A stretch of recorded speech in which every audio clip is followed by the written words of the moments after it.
Assalamualaikum warahmatullahi wabarakatuh. Izin perkenalkan diri, nama Siti Azkiatul Azki 31219248. Di sini saya akan menjelaskan PPT yang telah saya buat dalam mata kuliah manajemen mutu yang berjudul Pengendalian Resiko pada Usaha Keripik Singkong Rumahan.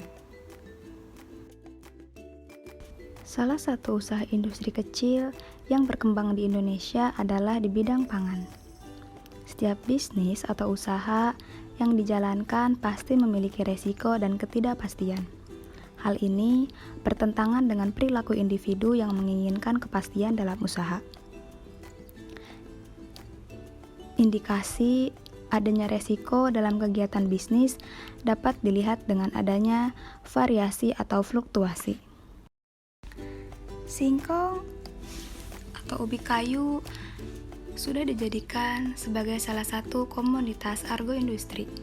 Pengendalian resiko yang diterapkan oleh usaha keripik singkong harus efektif agar tujuan perusahaan dapat tercapai.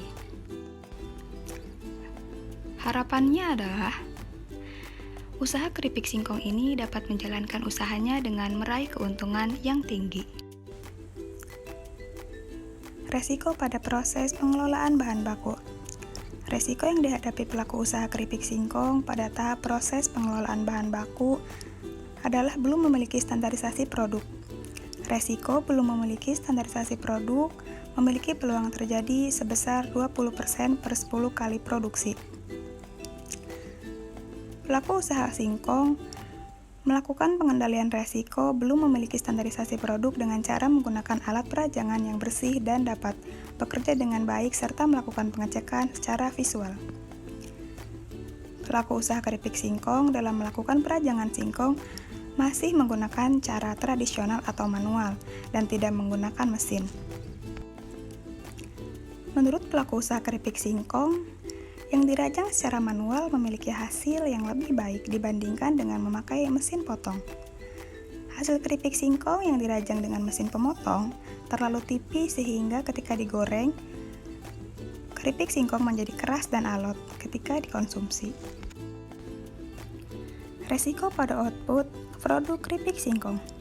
Yang pertama, keripik singkong mudah hancur, memiliki peluang terjadi sebesar 50%. Resiko semakin banyaknya pesaing memiliki peluang terjadi sebesar 20% dan resiko produk kadaluarsa di pasaran memiliki peluang terjadi sebesar 60% per 10 kali produksi. Resiko pada input singkong atau bahan baku.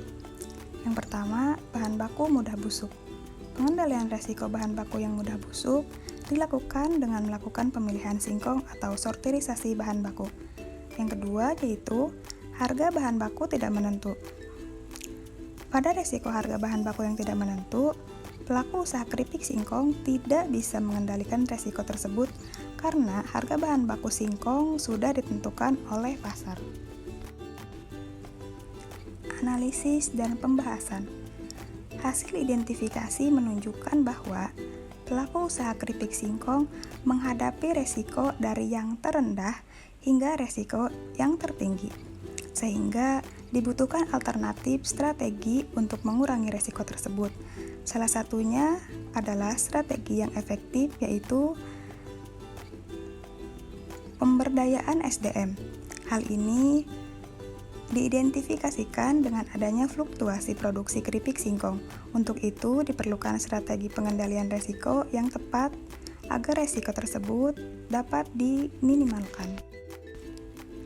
Kesimpulannya adalah, berdasarkan hasil penelitian yang dilakukan, dapat disimpulkan bahwa pengendalian resiko yang dilakukan oleh pelaku usaha keripik singkong adalah pengendalian fisik atau mengurangi resiko, yaitu meminimalisasi resiko yang dilakukan dengan upaya-upaya untuk meminimumkan kerugian. Saran yang bisa saya berikan yaitu, berdasarkan kesimpulan yang telah dikemukakan di atas, maka saya mengajukan saran yang dapat dipertimbangkan oleh perusahaan, yaitu yang pertama, perusahaan sebaiknya memperhatikan jumlah produksi. Yang kedua, perusahaan hendaknya memberikan perhatian dan pelatihan dan penambahan SDM atau karyawan, khususnya pada bagian produksi untuk mengurangi resiko yang diakibatkan oleh sumber daya manusia, seperti pada resiko belum memiliki standarisasi produk dan keripik yang mudah hancur. Yang ketiga, karena resiko yang paling banyak terjadi adalah produk kadaluarsa di pasaran, maka sebaiknya perusahaan memberikan potongan harga 1 minggu sebelum produk keripik singkong tersebut kadaluarsa. Itulah saran yang bisa saya berikan, kurang lebihnya saya mohon maaf. Wassalamualaikum warahmatullahi wabarakatuh.